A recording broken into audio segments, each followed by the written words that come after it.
Galit pa ako sa'yo. Galit din ako sa'yo. Ini-start ko na sa part na to.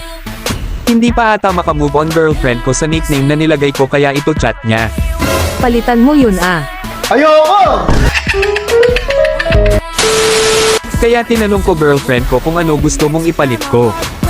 Malaki ang dehahaha. Wow naman! Wow!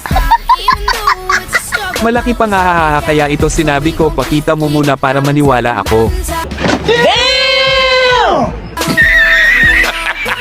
Sige ba pakita ko sa'yo.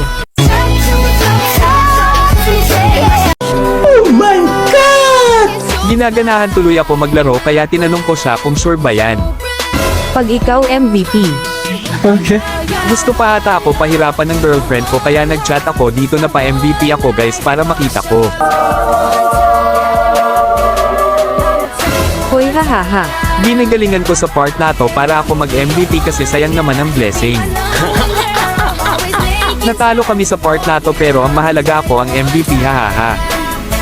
Ako MVP kaya pakita muna. Napa-emote na lang dito yung girlfriend ko.